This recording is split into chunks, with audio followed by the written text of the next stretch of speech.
Hello everyone. आज के इस वीडियो में हम एडियाबैटिक और आइसोथर्मल प्रोसेस के बीच में जो बेसिक डिफरेंस है वो डिस्कस करेंगे। एडियाबैटिक प्रोसेस और आइसोथर्मल प्रोसेस में क्या क्या डिफरेंस है थ्योरेटिकली डिस्कस करेंगे, साथ ही जो ग्राफिकली डिफरेंस है वो भी हम डिस्कस करेंगे। दोनों के प्रेशर वर्सेस वॉल्यूम ग्राफ अलग अलग क्यों आते हैं, दोनों में जो वर्क डन है वो अलग अलग क्यों है, वो हम डिटेल में डिस्कस करेंगे। तो चलिए वीडियो स्टार्ट करते हैं। तो सबसे पहले आइसोथर्मल प्रोसेस। आइसोथर्मल प्रोसेस क्या होता है, जिसमें टेम्परेचर कांस्टेंट रहता है, ठीक है ना। तो डेल्टा टी ज़ीरो हो जाएगा, और अगर टेम्परेचर कांस्टेंट रहता है तो इंटरनल एनर्जी जो है वो भी कांस्टेंट रहनी चाहिए, है ना। तो delta you zero, internal energy में कोई चेंज नहीं होता आइसोथर्मल प्रोसेस के केस में। तो अगर हम फर्स्ट लॉ ऑफ थर्मोडाइनमिक्स देखें, फर्स्ट लॉ ऑफ थर्मोडाइनमिक्स क्या कहता है, delta U is equal to Q plus W. ये फर्स्ट लॉ ऑफ थर्मोडाइनमिक्स है। यहाँ हमारा डेल्टा यू ज़ीरो हो गया आइसोथर्मल केस में, तो Q equal to minus W ये हो जाना चाहिए, है ना। तो आइसोथर्मल प्रोसेस के केस में जितनी भी हम हीट देते हैं सिस्टम को, वो सब सिस्टम वर्क में कन्वर्ट करता है, ठीक है। एंड आइसोथर्मल प्रोसेस में प्रेशर वॉल्यूम कांस्टेंट होता है, pressure multiplied by volume remain constant for the isothermal process, ठीक है। अब हम बात करते हैं एडियाबैटिक प्रोसेस की। एडियाबैटिक प्रोसेस में क्या होता है, एडियाबैटिक प्रोसेस में हीट चेंज नहीं होता, यानी सिस्टम और सराउंडिंग के बीच में हीट एक्सचेंज नहीं होती, क्यू इक्वल टू ज़ीरो होता है, ठीक है। तो अभी हमने फर्स्ट लॉ ऑफ थर्मोडायनेमिक्स देखा था, delta U is equal to Q plus W. Q अगर ज़ीरो हो गया तो delta U equal to W हो गया, है ना। यानी जो भी इंटरनल एनर्जी चेंज है वो वर्क के बराबर होगा, ओके। तो अब देखिए, इंटरनल एनर्जी चेंज यानी डेल्टा यू का फॉर्मूला होता है N C V delta T. N number of moles of the gas, C V heat capacity at constant volume, and delta T change in temperature. ये delta U का formula है। Delta U W के बराबर है, तो हम ऐसा लिख सकते हैं N C V delta T is equal to W, है ना। और डब्ल्यू का फॉर्मूला होता है माइनस पी डेल्टा वी, तो इन तीनों को हम इक्वल लिख सकते हैं, ओके। अब देखिए, जैसे हमने आइसोथर्मल के लिए बोला था पी वी कॉन्स्टेंट, एडियाबैटिक के केस में P V raise to power gamma जो है वो कॉन्स्टेंट होता है।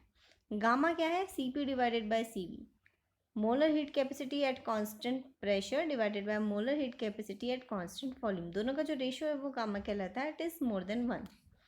Now P V raised power gamma constant होता है, T V gamma minus one constant होता है, P raised power one minus gamma, T raised power gamma equal to constant. ये रिलेशनशिप है फॉर एडियाबैटिक प्रोसेस। तो basic difference, temperature constant और adiabatic process में heat exchange नहीं होगा, okay. अब देखिए, अब हमें ना इसका ग्राफ डिस्कस करते हैं। ग्राफ है pressure versus volume graph. Initial point हमने यहाँ से स्टार्ट किया, प्रेशर P1 वॉल्यूम V1 है। सेम पॉइंट से अगर हम स्टार्ट करें तो आइसोथर्मल प्रोसेस के लिए कर्व ये आता है, और एडियाबैटिक प्रोसेस के लिए कर्व ये आता है। दोनों के बीच में डिफरेंस क्यों है, ये हम डिस्कस करते हैं, ठीक है ना। तो देखिए, पहले अगर हम ग्राफ को देखें तो हमने क्या किया है, जो फाइनल पॉइंट है उस पर वॉल्यूम हमारा सेम है। देखिए वॉल्यूम एक्सिस पे देखिए, आइसोथर्मल केस में जो वॉल्यूम है उतना ही एडियाबैटिक केस में वॉल्यूम है। तो आइसोथर्मल केस में जो प्रेशर है वो इस पॉइंट पे, और एडियाबैटिक प्रोसेस में जो फाइनल पॉइंट का प्रेशर है वो इस पॉइंट पे। यानी कि आइसोथर्मल केस में प्रेशर ज़्यादा होगा फाइनल पॉइंट पे एडियाबैटिक प्रोसेस के कंपैरिजन में, ठीक है ना। तो अगर हम सेम पॉइंट से स्टार्ट करें तो आइसोथर्मल प्रोसेस के केस में प्रेशर ज़्यादा, एडियाबैटिक के प्रोसेस में प्रेशर कम होगा, ठीक है। वॉल्यूम हमने सेम लिया है कंपैरिजन के लिए फाइनल पॉइंट का, ठीक है। तो अब अगर हम वर्क डन की बात करें, वर्क डन क्या होगा, वर्क डन होता है the area under the pressure volume, ठीक है। तो हम वर्क डन देखते हैं फॉर द आइसोथर्मल प्रोसेस।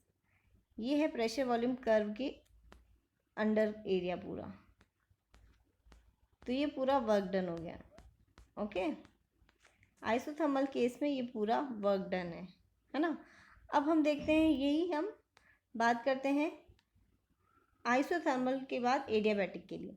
तो एडियाबैटिक के लिए कर्व देखिए नीचे है ना, तो ये एडियाबैटिक के लिए वर्क डन ये होगा, है ना। तो साफ नज़र आ रहा है कि एडियाबैटिक प्रोसेस में वर्क डन है कम और आइसोथर्मल प्रोसेस में वर्क डन है ज़्यादा। ये हमने एक्सपांशन के लिए कर्व ड्रॉ किया है ना, एक्सपांशन हो रहा है ना, वॉल्यूम बढ़ रहा है, तो आइसोथर्मल एक्सपांशन और एडियाबैटिक एक्सपांशन के लिए हमने कर्व ड्रॉ किया है। ओके, तो अब देखिए ये डिफरेंस क्यों आता है। तो जब हम बात करते हैं okay, one more thing, the adiabatic curve is more steeper than the isothermal curve. Steeper मतलब इसका स्लोप ज़्यादा है ना, दिख रहा है तो, है ना। चलिए अब हम रीज़न देखते हैं कि क्यों डिफरेंस है इस तरह से आइसोथर्मल और एडियाबैटिक एक्सपांशन में। तो देखिए जब आइसोथर्मल एक्सपांशन होता है तो उस केस में डेल्टा टी होता है ज़ीरो, है ना, डेल्टा टी ज़ीरो, और internal energy change delta U भी ज़ीरो, है ना। और अभी हमने देखा था आइसोथर्मल केस में कि जो क्यू है that is equal to minus W, ठीक है। तो जो एक्सपांशन है that is work done by the system on the surrounding. System work कर रहा है सराउंडिंग के ऊपर। तो सिस्टम जब सराउंडिंग के ऊपर वर्क कर रहा है तो उस वो क्या करेगा, सराउंडिंग से हीट एब्जॉर्ब करेगा और इस हीट को वर्क में कन्वर्ट करेगा, क्योंकि इंटरनल एनर्जी चेंज नहीं होना चाहिए, डेल्टा यू ज़ीरो रहना चाहिए आइसोथर्मल केस में, है ना। तो अगर आइसोथर्मल केस में डेल्टा यू को ज़ीरो रखना है तो क्या होगा, जितनी भी हीट एब्जॉर्ब होगी वो सब किस में कन्वर्ट हो जाएगी, वर्क में।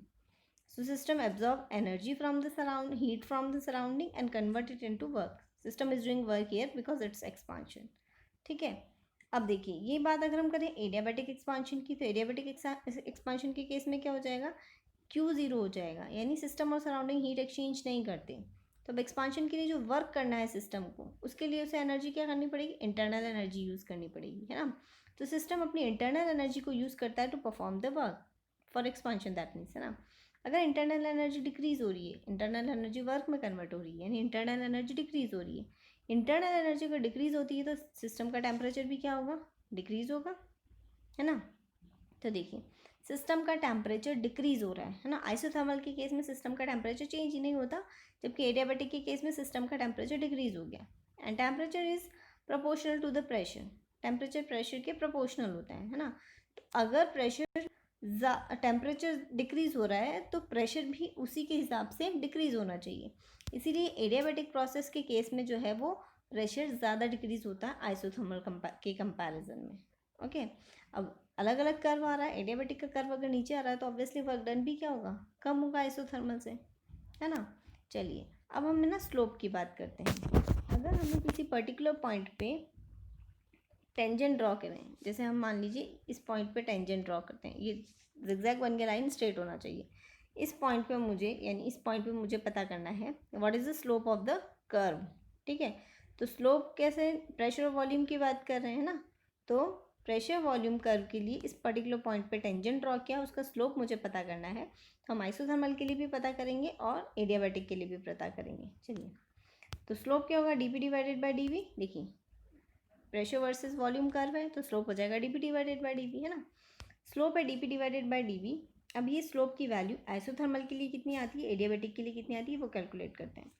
तो आइसोथर्मल के लिए हमने पढ़ा P V equal to constant होता है ना। अब इस रिलेशनशिप से हम d P divided by D V निकालते हैं। तो हमने इसको डिफ्रेंशिएट कर दिया ऊपर वाली इक्वेशन को, है ना। सो डिफ्रेंशिएट किया, पी मल्टीप्लाइड बाई वी, और कांस्टेंट का डिफ्रेंशिएट, कांस्टेंट को डिफ्रेंशिएट करेंगे ज़ीरो आएगा, है ना। इसको जब फर्दर सॉल्व किया तो आया P d V plus V d P equal to zero. Okay, यहाँ से देखिए d P divided by D V करना है आपको, है ना। तो क्या किया आपने, P d V is equal to minus V d P कर दिया, इसको इधर लेके आ गए, है ना। अब यहाँ से देखिए d P divided by D V आपके पास कितना आ गया, d P that divided by D V is equal to minus P divided by V, यानी जो स्लोप है आइसोथर्मल के केस में वो बताएगा minus P divided by we.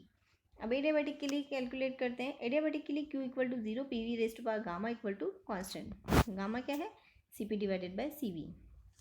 Okay, अब स्लोप निकालना है हमको, यानी वही d P divided by D V निकालना है। ग्राफ तो d P divided by pressure volume के बीच में ही है ना। तो अगर मैं एडियाबैटिक के लिए इस तरह से यहाँ पे टेंजेंट ड्रॉ करूँ और उसका मुझे स्लोप निकालना हो तो स्लोप तो d P divided by D V होगा, है ना। अब देखते हैं कि स्लोप की वैल्यू क्या आती है। वही किया हमने जैसे यहाँ किया था, P V equal to constant का डिफ्रेंशिएट किया था, P V raise to power gamma equal to constant, इसको डिफ्रेंशिएट करते हैं क्योंकि एडियाबैटिक के केस में ही रिलेशनशिप होता है। तो इसको जब मैं डिफ्रेंशिएट करती हूँ तो आता है मेरे पास में P d V raise to power gamma plus V gamma d P equal to zero. Okay, इसको फर्दर सॉल्व करते हैं। P d V raise to power gamma है, इसको अगर मैं सॉल्व करती हूँ तो मेरे पास में आएगा gamma volume, gamma minus one P d V, है ना। इसी तरह से आप सॉल्व करते हैं ना, मैथ्स में पढ़ते हैं, है ना। जो भी पावर है जैसे मान लीजिए d V raised to power 2 होता तो आप यहाँ पे 2 लिख देते और यहाँ पे वी रेस्ट टू पावर 1 हो जाता, 2 - 1, है ना। तो उसी तरह से यहाँ पावर गामा है तो हमने उसको उस तरह से सॉल्व कर दिया। ये V raised to power gamma d P इसी तरह से रहा। ओके, अब इसको हम सॉल्व करते हैं फर्दर। तो यहाँ पे ये वाला जो पूरा फैक्टर है हम इस साइड ले गए, क्योंकि मुझे d P divided by D V निकालना है। ये वाला फैक्टर हम पूरा इस तरफ ले गए, तो आ गया मेरे पास में gamma V raised to power gamma -1 P d V is equal to minus V raised to power gamma d P. ठीक है, अब इसको सॉल्व किया हमने तो हमारे पास में हमें D P divided by D V चाहिए, डी वी इधर ले आए तो minus D P divided by D V आ गया हमारा gamma V gamma -1 P divided by V raised to power gamma, है ना। अब जब अगर आप इसको सॉल्व करते हैं, V raised to power gamma है, इसका मतलब है इसको अगर हम ऊपर लेके जाएं, ऊपर की तरफ हो जाएगा V raised to power minus gamma. इसी तरह से सॉल्व करते हैं ना पावर्स को। तो फाइनली मेरे पास में बचेगा gamma P V. Okay, gamma P V is the slope. Negative है यहाँ पे, है ना, नेगेटिव आएगा, ये नेगेटिव यहाँ पे भूल लिखना रह गया है, अदरवाइज ये नेगेटिव होगा क्योंकि स्लोप नेगेटिव है ना। तो gamma P divided by V is the slope. तो यहाँ पे देखिए दोनों के स्लोप में डिफरेंस है ना, ये minus P raised to power P divided by V था, यहाँ पे माइनस में gamma P divided by V. ठीक है, सो एडियाबैटिक प्रोसेस का जो कर्व है that is gamma times steeper than the isothermal curve. Steeper का मतलब है कि इसका स्लोप ज़्यादा होगा, because gamma is more than 1, slope यहाँ पे ज़्यादा होगा। देखिए यहाँ पे स्लोप ज़्यादा है ना, it falls more than the isothermal curve. Steep का मतलब ये होता है ना कि अचानक से चढ़ना या अचानक से उतरना, है ना, तो यही इसका मतलब है। ठीक है, तो अब हमने देखा कि दोनों के लिए स्लोप क्या है।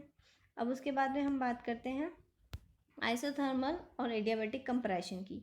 यह वाला कर्व जो था हमने देखा था फॉर एक्सपांशन। अब हम बात करते हैं कंप्रेशन की। ठीक है, कंप्रेशन के लिए देखिए हमने एक ही पॉइंट से स्टार्ट किया, ये पॉइंट V1 है और हम फाइनल जो पॉइंट है वो भी सेम रखा है हमने, फाइनल पॉइंट का वॉल्यूम सेम रखा है, मतलब वॉल्यूम हमारा यहाँ पे सेम है, दैट इज़ V2। ठीक है, अब देखिए जब हम एडियाबैटिक कर्व देखते हैं तो वो ये आता है, आइसोथर्मल कर्व देखते हैं तो वो ये आता है। अभी हमने बोला adiabatic curve is steeper than isothermal curve, तो जो एडियाबैटिक कर्व है वो इस तरह से ज़्यादा स्टीप है ना, और आइसोथर्मल कर्व जो है ये नीचे वाला है। अभी डिफरेंस क्यों। ओके, वर्क डन देखेंगे तो वर्क डन देखिए, वर्क डन अगर आप निकालेंगे तो अब यहाँ पे एडियाबैटिक के लिए वर्क डन होगा ये वाला पूरा एरिया, ये वाला, है ना, ये वाला पूरा एरिया एडियाबैटिक के लिए कर्व के लिए वर्क डन है ना। और अगर यही आप आइसोथर्मल के लिए निकालेंगे तो ये वाला एरिया जो है वो कर्व है, कर्व के अंडर ये वाला एरिया जो है वो वर्क है ना। तो एडियाबैटिक कर्व में वर्क डन अभी ज़्यादा दिख रहा है ना, यानी अगर हम कंपैरिजन करें तो एडियाबैटिक प्रोसेस में वर्क डन ज़्यादा है, आइसोथर्मल प्रोसेस के केस में वर्क डन कम है। ऐसा क्यों होता है, चलिए डिस्कस करते हैं। तो हमने गैस का इनिशियल जो प्रेशर है, वॉल्यूम है, वो सेम रखा है P1 V1, final volume same रखा है। अब फाइनल प्रेशर की बात करें तो आइसोथर्मल प्रोसेस में प्रेशर कम है, एडियाबैटिक प्रोसेस में प्रेशर ज़्यादा है। कंप्रेशन है, that means surrounding is doing work on the system. ठीक है, सराउंडिंग सिस्टम को कंप्रेस कर रहा है ना, so work done on the system है। ठीक है, अब हम बात करते हैं आइसोथर्मल प्रोसेस की। आइसोथर्मल प्रोसेस में क्या होना चाहिए, टेम्परेचर कांस्टेंट रहना चाहिए। तो अगर हम गैस को कंप्रेस करें तो गैस का टेम्परेचर बढ़ना चाहिए, है ना, पर आइसोथर्मल प्रोसेस से टेम्परेचर कांस्टेंट रखना है तो क्या होगा, जितना भी वर्क है वो हीट के फॉर्म में सराउंडिंग में चला जाएगा, है ना। So work done on the system is transfer to the surrounding in the form of heat. ठीक है, तो हीट के फॉर्म में अगर वो चला गया तो क्या होगा, सिस्टम का टेम्परेचर नहीं बढ़ेगा, सिस्टम अपने सेम टेम्परेचर पर ही रहेगा। ओके, अब बात करते हैं हम एडियाबैटिक प्रोसेस की। एडियाबैटिक प्रोसेस में क्या होता है, हीट एक्सचेंज नहीं हो सकता, Q0 है ना। तो अब जब सिस्टम कंप्रेस होगा, यानी सराउंडिंग जब सिस्टम पे वर्क करेगा और सिस्टम कंप्रेस होगा, तो कंप्रेशन की वजह से क्या होगा, धीरे धीरे टेम्परेचर बढ़ेगा, है ना, because surrounding is doing work on the system and that work increase its internal energy, उसकी इंटरनल एनर्जी बढ़ाएगा, हीट के फॉर्म में तो एक्सचेंज हो नहीं सकता, तो इंटरनल एनर्जी बढ़ेगी, इंटरनल एनर्जी बढ़ेगी तो टेम्परेचर बढ़ेगा, है ना। और अगर टेम्परेचर बढ़ता है then compression become more difficult, it required more work, है ना। तो जैसे सिंपल बात है कि जब हम कंप्रेस करेंगे किसी हायर टेम्परेचर वाली गैस को तो ज़्यादा वर्क करना पड़ेगा, है ना। तो ये हमें कर्व से नज़र आ रहा है साफ ही, ठीक है। और जैसे जैसे गैस का टेम्परेचर बढ़ेगा गैस का प्रेशर भी उसी प्रोपोर्शन में बढ़ेगा, है ना। तो ये देखिए प्रेशर जो फाइनल पॉइंट का है वो एडियाबैटिक प्रोसेस के लिए ज़्यादा है, आइसोथर्मल प्रोसेस के लिए कम है। तो इस तरह से कंप्रेशन और एक्सपांशन में कर्व में डिफरेंस होता है। यहाँ पे एडियाबैटिक प्रोसेस में कर्व हायर अपर कर्व जो है वो एडियाबैटिक प्रोसेस के लिए कंप्रेशन में, और कंप्रेशन के केस में एडियाबैटिक प्रोसेस में वर्क ज़्यादा है, जबकि एक्सपांशन के केस में आइसोथर्मल प्रोसेस में वर्क ज़्यादा था। दोनों को हम कंपेयर करें, ये आइसोथर्मल कर्व, ये एडियाबैटिक कर्व एक्सपांशन के लिए, ये एडियाबैटिक कर्व, ये आइसोथर्मल कर्व कंप्रेशन के लिए, ठीक है। अब दोनों को साथ में एक ही ग्राफ में अगर ड्रॉ करें तो ये ब्लू वाला जो पॉइंट है that is isothermal expansion, and similarly इसी तरह से वापस ही कंप्रेस भी हो सकता है। बैकवर्ड कर्व जो है वो कंप्रेशन को बताएगा, है ना, ठीक है। यहाँ से हमने एक्सपांड किया, फाइनल पॉइंट ये आया, अगर हम इसको कंप्रेस करेंगे तो इसी कर्व को फॉलो करते हुए कंप्रेस हो जाएगा, ठीक है। बट अगर हम एडियाबैटिक प्रोसेस की बात करें, हम यहाँ से स्टार्ट कर रहे हैं ना, तो ये एडियाबैटिक प्रोसेस में हुआ एक्सपांशन, ओके। अब एडियाबैटिक प्रोसेस में जब हम कंप्रेस करेंगे, ठीक है, तो एडियाबैटिक प्रोसेस का कंप्रेशन जो है वो ये वाला कर्व होगा, ठीक है। वापस वो इस कर्व को नहीं फॉलो करेगा, ठीक है। यहाँ से अगर हम ड्रॉ करेंगे तो यहाँ से ऊपर जाएगा, ओके। अब हम अलग अलग प्रोसेस को कंपेयर करते हैं, आइसोबारिक, आइसोकोरिक, आइसोथर्मल, एडियाबैटिक को। सबसे पहले आइसोबारिक, प्रेशर कांस्टेंट होता है तो कर्व इस तरह से आना चाहिए, प्रेशर नहीं बदल रहा, ठीक है। वर्क डन क्या है, एरिया अंडर द कर्व, तो ये पूरा आइसोबारिक प्रोसेस का वर्क डन, ठीक है। अब आइसोथर्मल का वर्क डन, ये कर्व के अंडर एरिया ये वाला, ओके। अब हम बात करते हैं एडियाबैटिक के लिए, एडियाबैटिक कर्व ये है तो वर्क डन ये, ठीक है। तो देखिए अगर हम सेम वॉल्यूम तक के लिए अगर बात करें तो हमें साफ नज़र आ रहा है कि आइसोबारिक प्रोसेस में वर्क डन सबसे ज़्यादा, फिर आइसोथर्मल प्रोसेस में, फिर एडियाबैटिक प्रोसेस में, और फिर लास्ट में आइसोकोरिक में जिसमें वर्क डन 0, ठीक है। ये एक्सपांशन है। अब हम कंप्रेशन की बात करते हैं, वॉल्यूम कम कर रहे हैं, कर्व ऐसे जा रहा है, ठीक है। तो एडियाबैटिक प्रोसेस में देखिए कर्व सबसे ऊपर है, एडियाबैटिक प्रोसेस में वर्क डन सबसे ज़्यादा, फिर आइसोथर्मल में और आइसोबारिक में सबसे कम, ठीक है ना।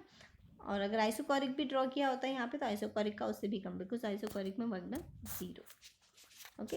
आई होप आपको अच्छे से क्लियर हुआ होगा कि डिफरेंट प्रोसेस में वर्क डन क्या होता है, किस तरह से एडियाबैटिक प्रोसेस आइसोथर्मल प्रोसेस से डिफरेंट होता है, दोनों के स्लोप में बेसिक डिफरेंस क्या है। अगर आपको वीडियो अच्छा लगा तो लाइक कीजिए, शेयर कीजिए और मेरे चैनल को सब्सक्राइब कीजिए। Thanks for watching.